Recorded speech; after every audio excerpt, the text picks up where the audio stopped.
नागरिकता कानून के विरोध में हिंसा की आग थम तो गई है, मगर सियासी शोले धधक रहे हैं। यूपी में प्रियंका गांधी वाड्रा अब खुलकर योगी सरकार से भिड़ने लगी हैं। 28 दिसंबर को लखनऊ में हाई वोल्टेज घटनाक्रम में आज कांग्रेस ने राजभवन तक की दौड़ लगा दी। प्रियंका ने हमले का मोर्चा संभाला और सीधे सीएम योगी की घेरेबंदी में जुट गई। जवाब में यूपी सरकार ने इसे पॉलिटिकल स्टंट करार दिया।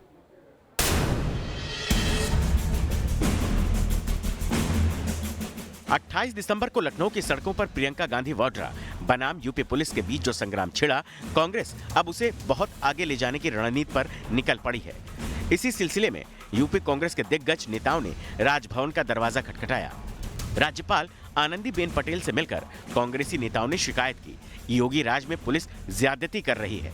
इसके बाद पूरे दलबल के साथ प्रियंका गांधी मीडिया से मुखातिब हुई और निशाने पर रहे सीएम योगी आदित्यनाथ। हिंदुस्तान की धार्मिक आध्यात्मिक परंपरा का है, हिंदू धर्म का चिन्ह है।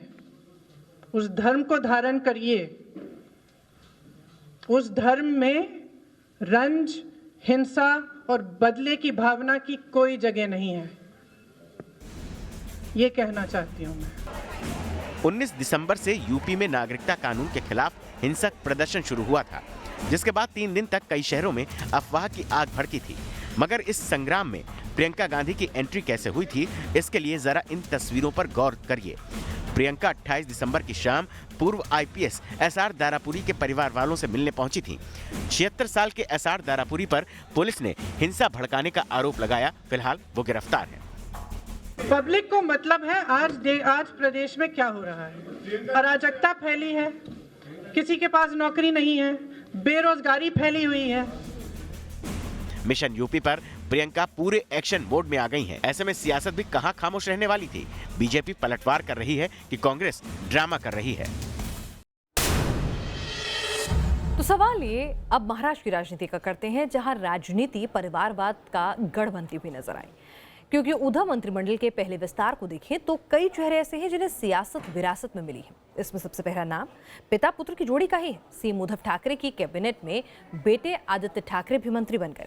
आदित्य ठाकरे सहित 36 विधायकों को मंत्री पद की शपथ दिलाई गई।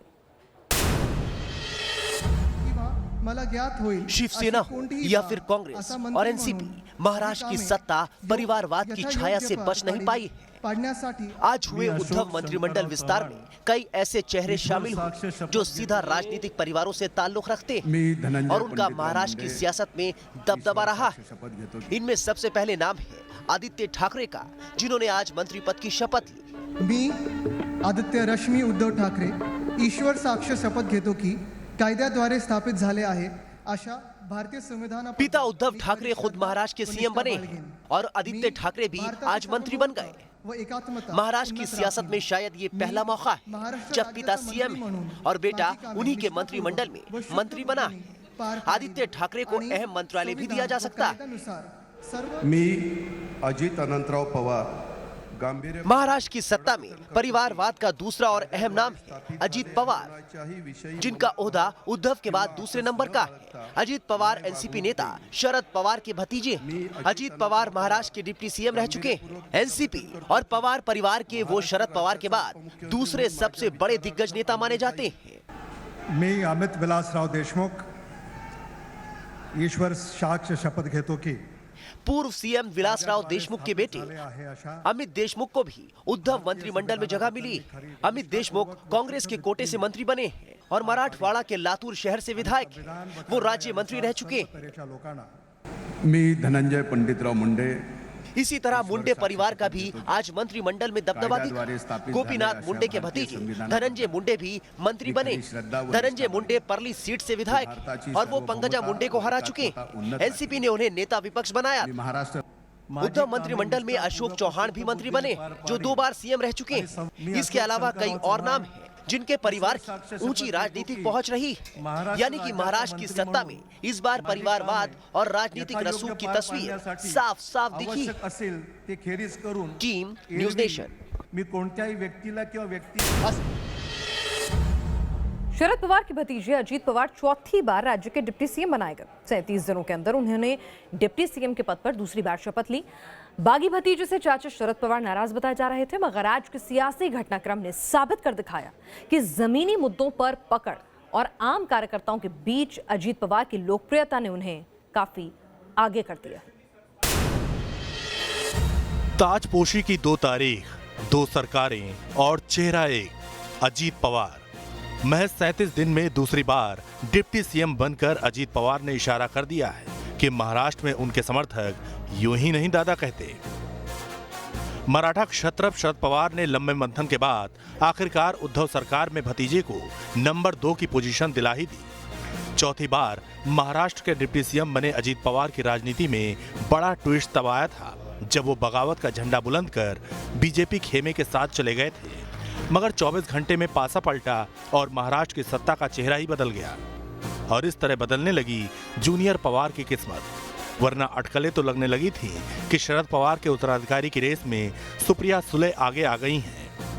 मगर अब उद्धव सरकार में अजीत पवार के नंबर 2 बनने से एक बार फिर घड़ी की सुई उनकी ओर घूमती दिख रही है।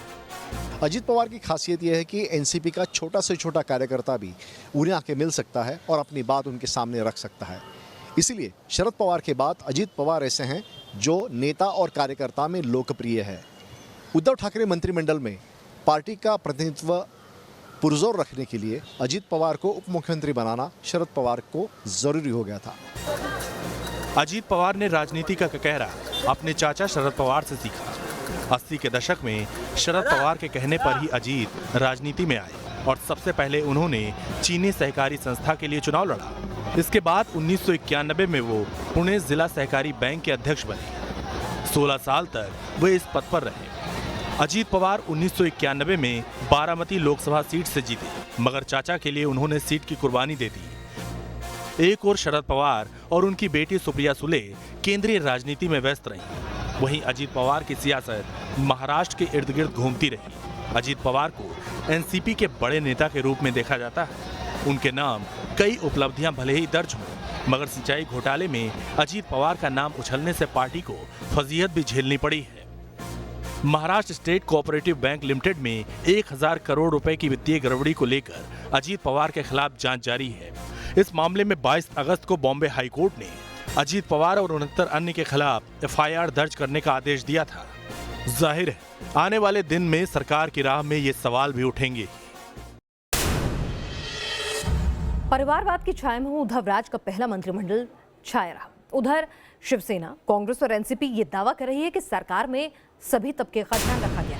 आपको बता दें कि मंत्री पद के कोटे के लिए लंबी मैराथन बैठकें भी हुई। 36 विधायकों ने मंत्री पद की शपथ ली और अब उद्धव सरकार में कुल 43 मंत्री हो गए हैं। इस मंत्रिमंडल विस्तार में सूबे की राजनीति के समीकरणों के लिहाज से कई नाटकीय बदलाव भी देखने को मिले हैं।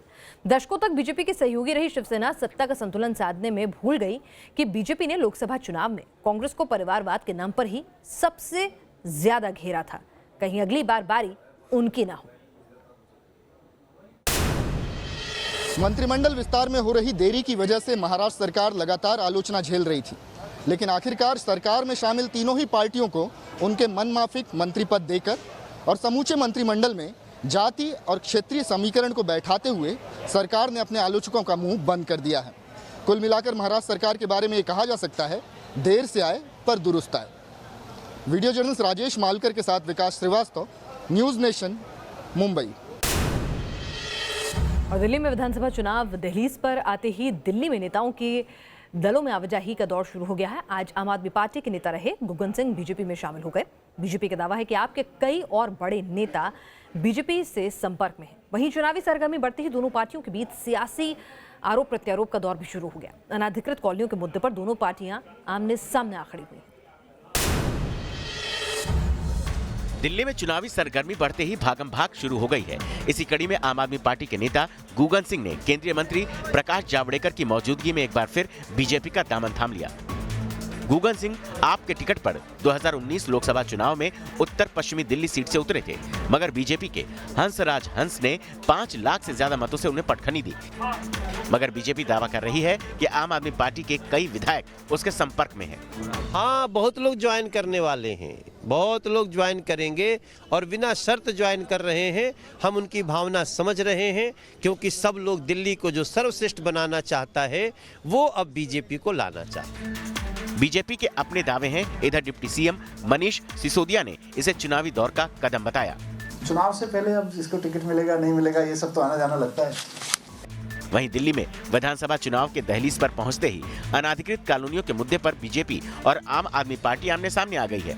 अनाधिकृत कॉलोनी में रहने वालों को मालिकाना हक देने का विधेयक पास होने के बाद बीजेपी ने कैंपेन शुरू कर दिया। दिल्ली में जगह जगह पीएम मोदी की तस्वीर लगे होर्डिंग्स लगाए गए हैं, जिनमें बीजेपी सभी अनाधिकृत कॉलोनियों को अधिकृत करने का दावा कर रही है। केंद्रीय मंत्री हरदीप सिंह पुरी ने ट्वीट कर बताया, डीडीए ने सभी कॉलोनियों के नक्शे सैटेलाइट के माध्यम से केवल 2 महीने के अंदर पूरे कर लिए। 35,000 लोगों ने वेबसाइट पे पंजीकरण भी कर दिया है और बहुतों ने अपने कागजात भी जमा कर दिए हैं। जहां 20,000 रुपए प्रति गज का सर्कल रेट है, वहां इन भाइयों और बहनों को केवल 100 रुपए प्रति गज ही भरने पड़े। पुरी ने दावा किया कि आने वाले 8 से 10 दिनों में लोगों को मालिकाना हक देने के लिए रजिस्ट्री शुरू हो जाएगी। वहीं बीजेपी के इस दावे को डिप्टी सीएम मनीष सिसोदिया ने झूठा बताया। डीडीए कह रहा है कि नहीं जी नियमितीकरण नहीं होगा। आप ट्वीट करके कह रहे हो कि हम रजिस्ट्री दे देंगे। आप मीडिया में बाइट दे रहे हो, पोस्टर पे लगा रहे हो हम नियमितीकरण कर रहे हैं। आप अपनी वेबसाइट पर ऑफिशियल डॉक्यूमेंट में लिख रहे हो कि ना तो ये मकानों का नियमितीकरण है और ना कॉलोनियों का नियमितीकरण है। तो या तो आपके ट्वीट झूठे हैं या आपकी डीडीए की वेबसाइट झूठ बोल रही है। दोनों में से कोई तो गलत बोल रहा है। आप स्पष्ट करिए। सिसोदिया के आरोप का केंद्रीय मंत्री हरदीप सिंह पुरी ने ट्वीट कर जवाब दिया। पुरी ने लिखा, आप बातों में उलझाते हैं, जबकि हमने 1731 अनाधिकृत कॉलोनियों के वासियों को मालिकाना हक देने के लिए लोकसभा और राज्यसभा से कानून पास करवाया। यह है कानून से चलकर लोगों को फायदा पहुंचाने वाली मोदी सरकार। बता दें कि दिल्ली में साल 2020 की शुरुआत में विधानसभा चुनाव होने की संभावना है और इसे देखते ही वोटरों को लुभाने के लिए बीजेपी और आम आदमी पार्टी ने चुनावी बिसात बिछानी शुरू कर दी है। 20 साल पहले जब करगिल का युद्ध शुरू हुआ था, तब देश में एक ऐसे जनरल की जरूरत महसूस हुई थी जो जल, थल और नभ मोर्चे पर ब्रिज का काम करे, यानी तीनों मोर्चों में तालमेल और स्ट्रैटेजिक लिहाज से उनकी भूमिका हो। और 20 साल बाद ये कमी आज जाकर पूरी हुई। Army chief general Bipin Rawat देश के पहले CDS यानी चीफ ऑफ डिफेंस स्टाफ होंगे। वो 31 दिसंबर को रिटायर हो रहे हैं। इसके बाद वो नए रोल में नजर आएंगे।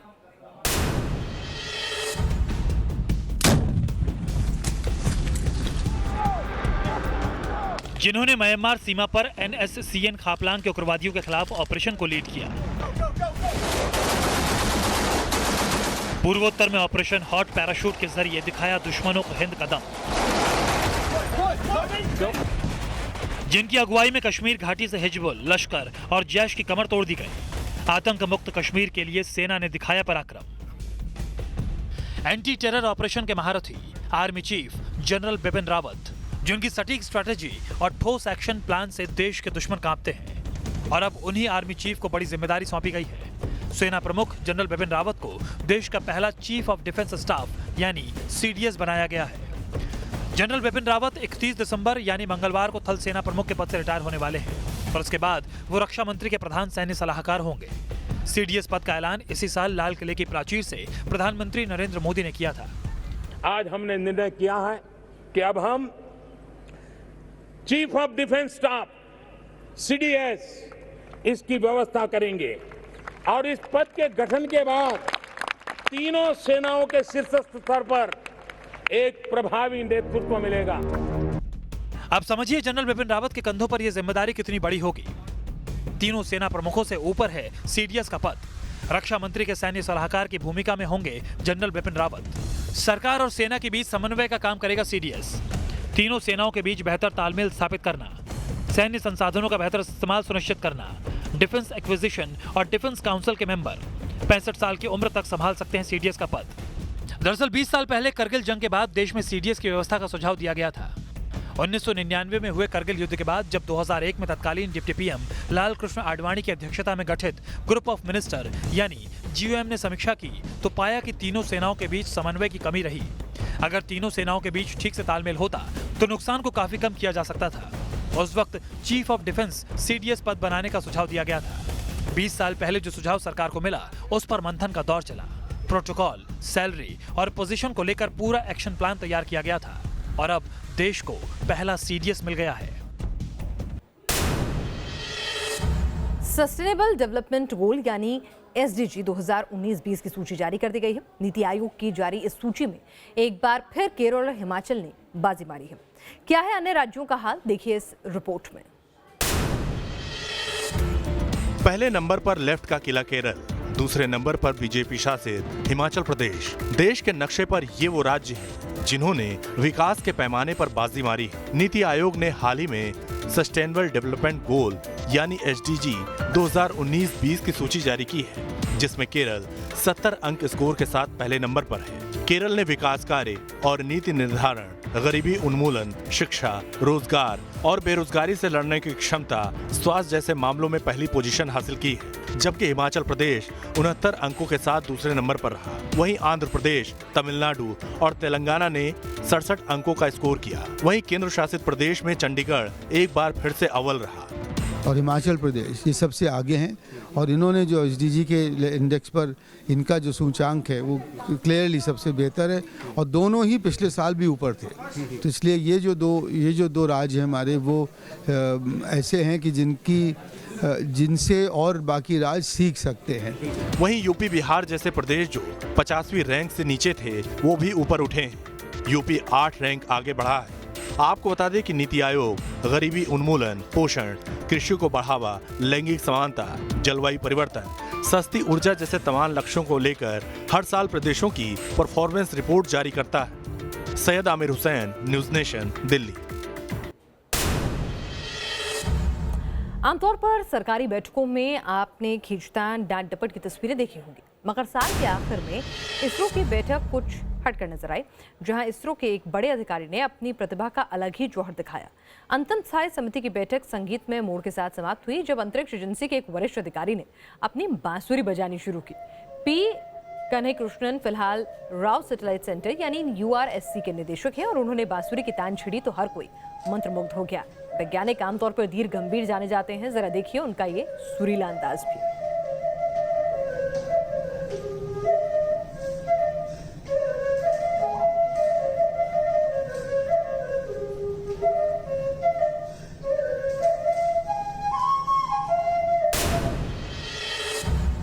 और अब बात मौसम की करते हैं।